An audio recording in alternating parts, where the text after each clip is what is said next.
کے حوالے سے مسائل کا بیان عرض کرنا ہے۔ پہلی بات اور پہلا مسئلہ قربانی کے واجب ہونے کی شرائط۔ پہلی شرط یہ ہے جس مرد یا عورت پر قربانی واجب ہوتی ہے، نمبر 1 اس کا عاقل ہونا ضروری ہے۔ کیا ہونا؟ عاقل۔ عاقل سے مراد یہ نہیں کہ کوئی بہت بڑا سمجھدار آدمی ہو یا بہت سمجھدار خاتون ہو، معنی یہ ہے کہ اس کا دماغ ٹھیک ہو، پاگل نہ ہو، مجنون نہ ہو، دیوانہ نہ ہو کہ اس پر شریعت کے احکامات لاگو نہ ہوتے ہیں۔ نمبر 2 بالغ ہونا ضروری ہے۔ سوائے اعتکاف کے باقی شریعت کے جتنے بھی احکامات ہیں اس میں بلوغت کا ہونا شرط ہے۔ تو قربانی کے مسئلے میں بھی بنیادی شرائط میں سے عاقل ہونا شرط ہے اور نمبر 2 بالغ ہونا شرط ہے۔ تیسری شرط یہ ہے قربانی اس مرد اور عورت پر واجب ہے جو مسلمان ہو۔ کیا ہوں؟ ایک آدمی عاقل بھی ہے، بالغ بھی ہے مگر مسلمان نہیں تو اس پر قربانی بھی واجب نہیں۔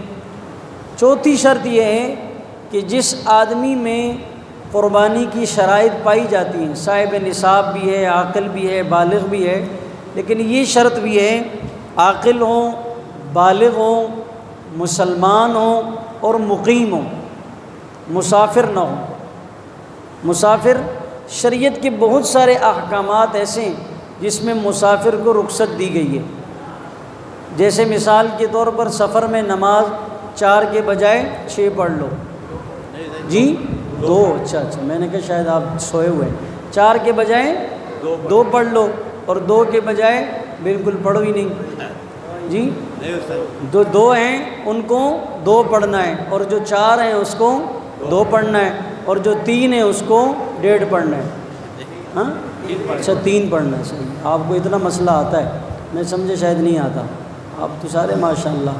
تو جو 3 ہیں اس کو 3 ہی پڑھنا ہے، جو 4 ہیں اس کو 2 پڑھنا ہے، یعنی سفر میں رخصت ہے۔ اسی طرح ایک آدمی سفر میں ہے اور اس نے صبح صادق سفر میں کی ہے تو ایسے آدمی کو روزہ نہ رکھنے کی اجازت ہے۔ ہمارے ہاں یہ مسئلہ آج تک لوگوں کو سمجھ نہیں آیا، کس مسافر کو روزہ نہ رکھنے کی اجازت ہے؟ وہ مسافر بھی روزہ چھوڑ دیتا ہے جس نے سحری گھر میں کی ہوتی ہے اور اس نے 12 بجے سفر پر جانا ہے، جبکہ فقہاء نے مسئلہ لکھا ہے ایسے مسافر کو سفر میں روزے سے رخصت ہے جس کی صبح صادق سفر میں ہو، سحری سفر میں ہو۔ یہاں تو جس نے 12 بجے نکلنا ہے، 1 بجے نکلنا ہے، 10 بجے نکلنا ہے، وہ پہلے سے مصمم پکا ارادہ کرتا ہے، کہتے ہیں آج تو میں نے روزہ رکھنا ہی نہیں ہے۔ کیوں جی؟ ہم نے 10 بجے تو سفر پہ جانا ہے۔ اس روزہ چھوڑنے پر یہ مفتی سے پوچھیں کہ مجھے اس ایسے روزے کی رخصت ہے بھی یا نہیں۔ تو خیر 4 شرائط ہو گئی بنیادی۔ کتنی؟ نمبر 1 عاقل، نمبر 2 کچھ آپ بھی بولو نا، نمبر 2 بالغ، نمبر 3 مسلمان۔ ایک تسبیح لیتے ہیں اس میں ورد شروع کرتے ہیں یا حفیظو یا حفیظو یا حفیظو، تاکہ اللہ ہمارے حافظے ٹھیک کر دے۔ اور بادام ایک ٹوکرا آدمی یہاں رکھے تو تھوڑا تھوڑا آدمی 2 4 بادام بھی تقسیم کر دے۔ پہلی چیز یہ ہے بنیادی کیا ہو؟ عاقل، دوسری چیز بالغ، تیسری چیز مسلمان، چوتھی چیز مقیم ہو، مقام پر ہو۔ یہ 4 بنیادی شرائط ہیں قربانی کے فرض ہونے کے لیے۔ دوسرا مسئلہ، قربانی کس پر واجب ہے؟ کس آدمی کے پاس کس درجے کا مال ہے اس پر قربانی ہے، اس کو اچھے طریقے سے سمجھیں۔ نمبر 1 کسی بھی خاتون یا مرد کے پاس 52.5 تولہ چاندی ہو، 52.5 تولہ، اگر چاندی نہیں ہے یا 7.5 تولہ سونا ہے، سونا بھی نہیں ہے، نقدی پیسے ہے، تو نقدی پیسے کی جو مقدار ہے وہ چاندی کے برابر ہے۔ نقدی پیسے کی مقدار چاندی کے برابر ہونی چاہیے۔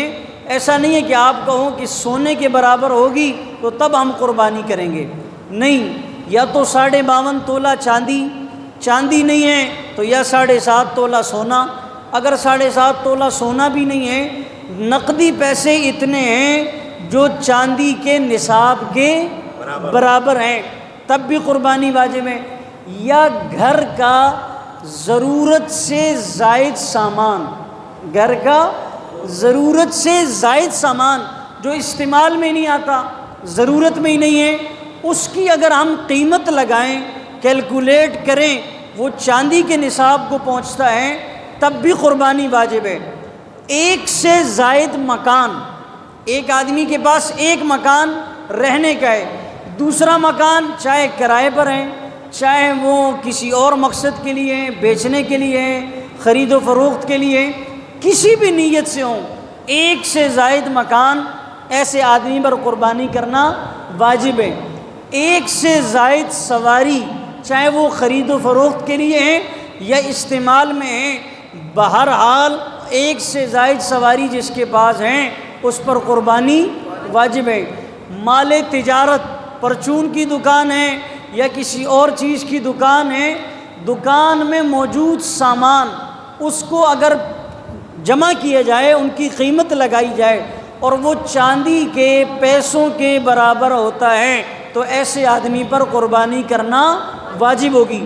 مال تجارت کسی بھی شکل میں ہو، چاہے وہ آپ مٹیریل بیچتے ہیں، جیسے ہمارے ہاں بہت سارے اجزاء کو جمع کر کے کچھ مخصوص چیز بنائی جاتی ہے جسے خام مال کہتے ہیں، وہ ہیں، یا تیار شدہ مٹیریل ہیں، یا گوداموں میں اسٹاک ہیں، یا جو آپ نے دکان پر بیچنے کے لیے رکھا ہے، باہر صورت جتنا بھی مال تجارت ہے اس کی قیمت چاندی کے نصاب کے برابر ہوگی تو قربانی کرنا واجب ہے۔ یعنی میں نے چند چیزیں آپ کو بتائیں، ضرورت سے زائد مکان، ضرورت سے زائد سواری، گھر کا ضرورت سے زائد سامان جس کی قیمت چاندی کے برابر ہوں، یا نقدی پیسے جو چاندی کے برابر ہوں، یا خود چاندی موجود ہیں، یا مال تجارت ہیں، یہ تمام صورتیں چاندی کے برابر ہوں تو ایسے آدمی پر قربانی کرنا واجب ہے۔ یہاں ایک آدمی کے جیب میں آپ دیکھو، ایک موبائل سننے کے لیے ہوگا، دوسرا اس کے پاس آئی فون ہوگا 2.5 لاکھ کا، آئی فون کیا ہوگا 2.5 لاکھ روپے کا، 3 لاکھ روپے کا، قربانی اور میں مقروض ہوں، میں کیا ہوں، یہ پیو جیب اس کہتے واسطے رکھا ہے، اس کو بیچو، قرضہ ادا کرو، جو بچتے ہیں اس سے قربانی کرو، میں مقروض ہوں۔ یہ قوم کا بڑا عجیب فلسفہ ہے، کسی کی شادی آ جائے تو سوٹ اس نے 15 سے لانے، جی میں مقروض ہوں۔ تو بھائی بات یہ ہے، قربانی کے شرائط ہمارے بہت سارے لوگوں پر واجب ہوتے ہیں، اس کے باوجود بھی قربانی نہیں کرتے تو وہ اس وعید کے زمرے میں آئیں گے کہ اللہ کے نبی کا فرمان ہے، جو قربانی واجب ہونے کے بعد قربانی نہ کرے تو ایسا شخص ہماری عیدگاہ میں ہرگز نہ آئے، ایسا شخص ہماری عیدگاہ میں ہرگز نہ آئے۔ تو سمجھ آگے میں قربانی کس پر واجب ہے۔ بہت ساری خواتین ایسی ہیں جن کے پاس 1 تولہ سونا بھی ہے، 2 تولے سونے بھی ہے، تو بھائی اور اس کے علاوہ نقدی پیسے بھی ہوتے ہیں جو ضرورت سے زائد ہوتے ہیں۔ اب علماء سے جا کر پوچھو ہمارے اوپر قربانی واجب ہوتی ہے یا نہیں ہوتی؟ مرد صاحب نصاب ہے، مرد پر الگ قربانی واجب ہے، عورت صاحب نصاب ہے، عورت پر الگ قربانی واجب ہے۔ یہ آگے مسئلہ آ جائے گا کہ گھر کے کس کس پر یہاں تو ایک بابا گھر کا قربانی کرتا ہے وہ ساروں کی طرف سے کافی ہو جاتا ہے۔ شکر ہے جو اللہ نے نماز میں واضح فرمایا ہے، ہر آدمی الگ الگ نماز پڑھیں، نہیں تو ایک بابا جی نماز پڑھتے ہیں تو گھر کے سارے افراد نماز کی چھٹی۔ یہ قوم ماشاءاللہ اپنے لیے خود مسئلے اور رستے، بس ان کو آپ نے رستہ بتانا ہے، باقی دیکھو شریعت کے مسائل خود کیسے نکالتے ہیں ماشاءاللہ۔ تو بھائی سمجھ آ گیا قربانی کس پر واجب ہے یا نہیں آیا؟ آ گیا تو پھر بھی ٹھیک ہے، نہیں آیا تو پھر بھی ٹھیک ہے۔ نمبر 2، اچھا ایک بات جو اہم ہے، دیکھیں زکوٰۃ کے لیے آدمی اگر صاحب نصاب ہوتا ہے تو اس پر سال کا گزرنا شرط ہوتا ہے، سال کا گزرنا۔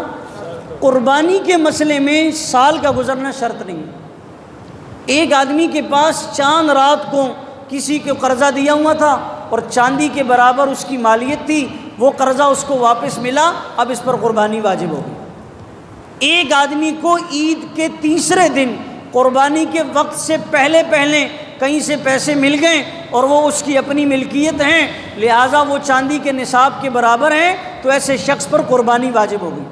قربانی کے واجب ہونے کے لیے جو مالیت آپ کے پاس ہے، اس مال پر سال کا گزرنا ضروری نہیں ہے، چاہے وہ چاند رات کو دستیاب ہوں یا عید والے دن دستیاب ہو جائیں، یا عید کے جو 3 دن قربانی کے ہیں ان 3 دنوں میں قربانی کے وقت کو جو ٹائم ہے قربانی کے جانور کو ذبح کرنے کا، اس سے پہلے اگر آپ کو کوئی قیمت مل جاتی ہے یا کہیں سے پیسے آ جاتے ہیں جو چاندی کے نصاب کے برابر ہیں، تو ایسے شخص پر قربانی کیا ہو جائے گی بھائی؟ کیا ہوگی بھائی؟ واجب۔ اب آگے چلیں، کسی شخص پر قربانی واجب ہوگی، عاقل بھی ہے، بالغ بھی ہے، مسلمان بھی ہے، مقیم بھی ہے، صاحب نصاب بھی ہے، صاحب۔ اب یہ آدمی جس پر قربانی واجب ہوتی ہے، شریعت نے اس کو ایک حصے کا پابند کیا ہے یا پورا جانور ذبح کرنے کا پابند کیا ہے؟ آج تک ہم اس مسئلے کو نہیں سمجھ سکے۔ دیکھو، جس آدمی پر قربانی نصاب کے پورا ہونے کی وجہ سے لازم ہو گئی، اب شریعت کا قانون یہ ہے اس پر ایک حصہ لازم ہو گیا۔ کیا لازم ہو گیا؟ ایک حصہ۔ چاہے تو وہ حصے داروں کے ساتھ حصہ شامل کریں، چاہے تو وہ اپنا بکرا ذبح کریں، چاہے تو وہ گائے ذبح کریں، چاہے وہ اونٹ ذبح کریں، چاہے وہ 10 گائے ذبح کریں، چاہے وہ 5 گائیں ذبح کریں، چاہے وہ 5 بکرے ذبح کریں، چاہے وہ 5 حصے شامل کریں۔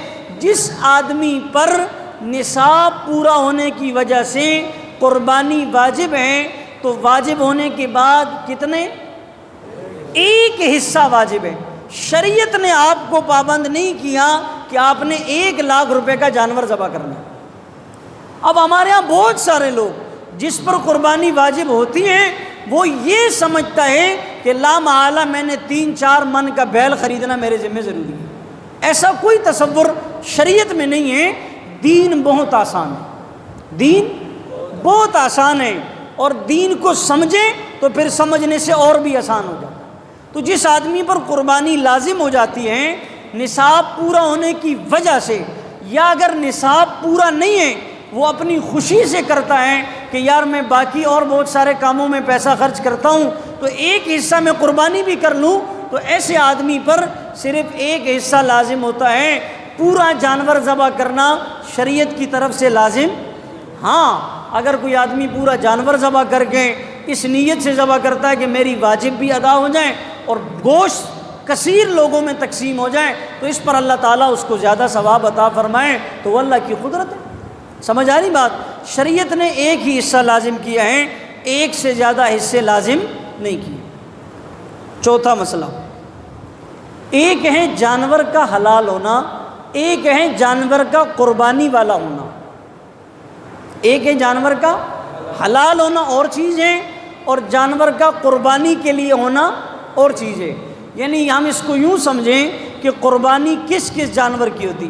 تو قربانی انہی جانوروں کی ہوتی ہے جن کو قرآن کریم نے منتخب اور متعین کر کے بتایا ہے، یا اللہ کے نبی نے اپنی زبان اطہر سے بتایا۔ اس میں 4 ہی جانور ہیں، بکرا، مذکر اور مؤنث۔ بکرا، مذکر اور مؤنث، یعنی کہ بکرا اور بکری۔ نمبر 2 دمبا، مذکر اور مؤنث۔ نمبر 3 گائے، مذکر اور مؤنث۔ نمبر 4 اونٹ، مذکر اور مؤنث۔ یہ 4 جانور ہیں قربانی کے۔ اور جو بھینس ہیں، میں آ رہا ہوں، جو بھینس ہیں وہ بھی گائے کی زمرے میں شامل ہیں، وہ بھی۔ اچھا، عجیب لوگ ہیں، سارا سال بھینس کا دودھ چاسی آ گئی، جب قربانی کی باری ہے حرام ہے، حرام ہے، مکروہ ہے۔ واہ، یہ جو سارا سال آپ نے بھینس کا دودھ پیا، یہ بھی تو بھینس کے اندر سے آ رہا تھا، بھینس کے۔ اور عجیب بات ہے، وہ گوبر اور خون کے درمیان سے آ رہا تھا، وہ تو بڑے مزے لے لے کر پی رہے تھے۔ قرآن کہتا ہے وَدَمِلْ لَبَنًا خَالِصًا سَائِغًا لِلشَّارِبِينَ۔ اور آتا کہاں سے؟ قرآن بتا رہا ہے مِن بَيْنِ فَرْسٍ وَدَمٍ۔ ایک طرف قرآن کہتا ہے یہ گوبر کی جو ہے نس اللہ نے بنائی ہے، ایک طرف خون کی نس ہے اور درمیان میں یہ جو رگ جا رہی ہے یہ دودھ کی رگ ہے. وَدَمٍ لَبَنًا خَالِصًا، لیکن یہ خالصاً آ رہا کہاں سے؟ وہ قرآن کا پہلا جملہ ہے، مِن بَيْنِ، درمیان سے. کہاں سے؟ درمیان سے. مِن بَيْنِ فَرْسٍ، ایک طرف گوبر ہے ایک طرف خون ہے اور درمیان سے کیا نکل رہا ہے؟ دودھ نکل رہا ہے. اس پر وقت نہیں کہ میں بتاتا. ایک آدمی شرک اور بدعت کے درمیان میں ہو اور وہ پھر توحید کے نعرے لگائے، پھر اللہ اس کو ایسے چمکاتے ہیں جیسے اللہ اس دودھ کو چمکاتے ہیں. اس پر ٹائم نہیں کہ میں اس پر بات کروں، یہ ایک الگ موضوع ہے. سمجھ آ رہی؟ پھر کبھی صحیح. لیکن جو دودھ ادھر گوبر ہے ادھر ساتھ میں خون ہے درمیان سے آتا ہے، تو وہ بھینس کا کہتے ہیں مزہ آتا ہے کہ نہیں آتا؟ ہمارا دودھ آپ کو خالص لگتا ہے نہیں، اور ادھر جب باری آتی ہے بھینس کی قربانی کی تو پھر ان کے ماشاءاللہ کوئی اور تیور ہوتے ہیں. یہ ایک موضوع الگ ہے، اس پر میں مسائل میں عرض کروں گا. قربانی کے جانور کتنے؟ 4. بکرا، بکری، دمبا، کچھ آپ کے ذمے بھی ہے نا، دمبا، اونٹ، گدھا، اچھا گدھا نہیں ہے، گائے اور بیل. یہ 4 جانور ہو گئے. اونٹ، اونٹنی، بکرا، بکری، دمبا، دمبی اور گائے اور بیل، جمع بھینس، جمع بھینسا، اور بالفاظ دیگر جمع کٹا. سمجھ آ گئی بات؟ آپ کو اپنی زبان میں بات سمجھ آ گیا. تو حلال ہونا اور ہے. دیکھو ہرن حلال ہے یا نہیں؟ جی حلال ہے نا. کوئی آدمی پکڑے ہو یہ تو بکرے کی طرح، چلو آج اس کی قربانی کرتے، تو ایسا نہیں ہے. مرغا حلال ہے یا نہیں؟ کوئی آدمی کہ وہ یہ سال دا پورا ہے، چلو جی اب اس کی قربانی کرتے ہیں، ایسا نہیں ہے. خرگوش حلال ہے یا نہیں؟ کیونکہ کوئی آدمی کہے اب خرگوش کی قربانی کرتے ہیں. بطخ حلال ہے یا نہیں؟ تو بھئی حلال ہونا اور چیزیں اور قربانی کے لیے ہونا اور چیزیں. 5واں مسئلہ، جانور کی عمر کتنی ہو؟ جانور کی، اونٹ اور اونٹنی کا 5 سال کا ہونا ضروری ہے. اونٹ اور اونٹنی کا 5 سال کا ہونا ضروری ہے. گائے ہوں، بیل ہوں یا بھینس ہو، اس کا 2 سال کا ہونا ضروری ہے. 2 سال پورے ہوں گے تو اس کی قربانی ہوگی. ایک ہے عام حالت میں ذبح کرنا، ایک ہے عام حالت میں ذبح کرنا، وہ ایک الگ چیز ہے. ایک ہے قربانی کے لیے ذبح کرنا، یہ الگ چیز ہے. تو گائے، بیل اور بھینس یہ جو ہیں وہ کتنے سال کے ہوں؟ 2 سال کے. بکرا اور بکری یہ کتنے سال کے ہوں؟ 1 سال پورا ہونا ضروری ہے. دمبا بھی اسی کے زمرے میں آتا ہے، اس کے لیے بھی 1 سال. لیکن ایک دمبا ایسا ہے جو ماشاءاللہ ہٹا کٹا تازہ، آپ نے اس کو پتہ نہیں دیسی گھی، جیسے ہمارے یہاں منڈیوں میں پتہ نہیں سچ بولتے ہیں یا جھوٹ بولتے ہیں، دیسی گھی انسانوں کے لیے دستیاب نہیں ہے، تو جانوروں کو کہتے ہیں ہم نے اس کو دیسی گھی کھلایا، بادام کھلایا، کاجو کھلایا، جو کچھ تھا ہمارے پاس وہ ہم نے اس کو کھلا دیا. اب جب یہ ہمیں کھانا شروع ہوا تو ہم نے اس کو منڈی میں لے آئے. سمجھ آئی بات؟ تو خیر دمبا بھیڑ اگر ایسا ہو جو دیکھنے میں سال کا لگے، دیکھنے میں لیکن ہو 6 مہینے کا، ہٹا کٹا تازہ سنڈا ہے، دیکھنے میں وہ سال کا لگتا ہے، عمر کے لحاظ سے 6 مہینے کا ہے، تو اس کی قربانی بھی کیا ہوگی؟ جائز ہوگی. اب آپ کہیں گے کہ بھئی یہ کیا بکرا بکری 1 سال کا؟ تو بھئی ایسے دمبے کو میرے آپ کے آقا نے ذبح کیا ہے. جہاں اللہ کے رسول کی ذات آ جائے وہاں اصول نہیں چلتے، وہاں ضابطے نہیں چلتے. بس پیغمبر کی ذات جہاں آ جائیں وہاں سارے اصول ختم ہو جاتے ہیں. ایسا دمبا جو دیکھنے میں کیا لگتا ہوں؟ 6 ماہ، دیکھنے میں سال کا لگتا ہوں اور عمر کے اعتبار سے 6 ماہ کا ہوں، تو اس کی بھی قربانی کیا ہوگی؟ جائز ہوگی. میں نے ساتھ میں دلیل بتا دی ہے، اس لیے کہ المعترض کالاعمی، اعتراض کرنے والا اندھا ہوتا ہے. وہ آپ سے کہے گا یہ دیکھو حنفیوں کا عجیب مسلک ہے، ادھر کہتے ہیں سال کا ہو، ادھر کہتے ہیں 6 مہینے والے کی بھی.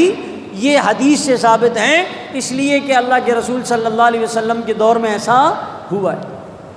تھک گئے؟ اچھا اگلا مسئلہ، یہ اہم بات ہے. دیکھو ہمارے ہاں لوگ منڈی جاتے ہیں نا، پتہ کیا کرتے ہیں؟ دانت دکھاؤ اس کے. کیا دکھاؤ؟ ہر آدمی ڈاکٹر بنا ہوتا ہے. ڈینٹل کلینک سے ایسے آیا جیسے یہ آدمی ابھی دانتوں کا ڈاکٹر ہے، دانت چیک کر رہا تھا ہر آدمی. اصول سمجھو پہلے، ہمیشہ کے لیے آپ کو کبھی اس مسئلے میں اللہ نے چاہا تو پریشانی نہیں ہوگی. جانور کی عمر پوری ہو، جانور کی عمر پوری ہو اور دانت نہ نکلے ہوں تو اس کی قربانی ہو جائے گی۔ جانور کی عمر کیا ہو؟ پوری ہو، اور اس کے دانت نہ نکلے ہوں تو اس کی قربانی ہو جائے گی۔ بکرا 1 سال کا ہے، بکری 1 سال کی ہے اور ایک دانت بھی اس کا نہیں نکلا تو اس کی قربانی ہو جائے گی۔ گائے ہیں 2 سال کی عمر پوری ہیں لیکن دانت ایک بھی نہیں نکلا تو اس کی قربانی۔ اونٹ یا اونٹنی 5 سال پورے ہیں اور دانت نہیں نکلا تو اس کی قربانی۔ یہ دانت علامت ہے، یہ دانت کیا ہے؟ دیکھو بلوغت کے لیے شرائط ہیں کہ ہم کیسے پہچانیں گے کہ اس آدمی پر نماز فرض ہے، تو فقہا فرماتے ہیں کہ اس کی شرائط ہیں، علامت ہیں۔ علامت یہ ہے مونچھ اور داڑھی نکل آئے تو سمجھو یہ آدمی کیا ہو گیا؟ لیکن ایک آدمی کی عمر تو 30 سال ہو گئی، نہ ایک داڑھی کا بال ہے نہ ایک مونچھوں کا، اب کیا کریں گے؟ اب کیا کریں گے بھائی؟ اب اس کو کسی ڈاکٹر کے پاس لے جائیں گے؟ نہیں، اب عمر پر آئے گا مسئلہ۔ اب مسئلہ اسلامی مہینے کے اعتبار سے اگر 15 سال عمر پوری ہے اور نہ بلوغت کی کوئی علامت ظاہر نہیں ہے تو شریعت کی روح سے فتویٰ لگے گا یہ بچہ اور بچی بالغ ہے۔ سمجھ آ رہی بات؟ ایسا نہیں کہ وہ ڈاکٹروں کو چیک کرواتے پھریں کہ دیکھو بالغ ہے یا بالغ نہیں ہے۔ تو یہ دانت علامت ہے، دانت اگر نہیں نکلے ہیں اور عمر پوری ہے تو قربانی ہو جائے گی۔ اور بلکہ جو دانت ہیں یہ مزید اس کی عمر بتانے میں آدمی کے لیے آسانی کا باعث بن جاتا ہے۔ عام طور پر اگر 2 دانت ہوتے ہیں تو وہ کتنے سال کا ہوتا ہے؟ کتنے سال کا ہوتا ہے؟ سارے وپاری ہیں ماشاءاللہ۔ اور اگر 2 دانت بکری کے ہوں تو وہ کتنے سال کے ہوتی ہے؟ 1 سال کی۔ تو بھئی یہ علامت ہے، دانت کا ہونا علامت ہے، عمر کا پورا ہونا اصل ہے۔ اصول سمجھ آ گیا؟ اگر دانت نہیں نکلے ہیں اور عمر پوری ہے تو اس جانور کی قربانی جائز نہیں ہوگی، ہو جائے گی۔ اچھا، دانت پورے ہیں اور دانت نہیں نکلے اور عمر پوری ہے تو اس کی قربانی جائز ہے، اس کو قربانی میں ذبح کر سکتے ہیں۔ آخری اور اہم بات وہ یہ ہے کہ ہمارے یہاں ایک فلسفہ ہے، لوگ کہتے ہیں کہ بھئی اس آدمی نے 7 مرتبہ زندگی میں قربانی کر لی، اب اس کی چھٹی، اب یہ قربانی کا گوشت کھائے گا بیٹھ کر، یہ جب تک زندہ ہے یہ کیا کرے گا؟ لوگوں کی قربانی کا گوشت کھائے گا۔ یہ ہمارے ہاں فلسفہ ہے۔ اکثر لوگوں نے مجھ سے ٹیلی فون پر پوچھا، واٹس ایپ پہ پوچھتے ہیں، بھئی مولوی صاحب بتائیں جس آدمی نے 7 مرتبہ قربانی کر لی ہے اب 8ویں مرتبہ تو اس پر حرام ہے نا؟ میں نے کہا حرام نہیں بلکہ ڈبل حرام ہے۔ یہ کیا فلسفہ ہے بھائی؟ جب تک زندہ ہے، جب تک صاحب نصاب ہے، اس پر قربانی کی مالیت اس کے پاس ہے، اس پر قربانی واجب ہے۔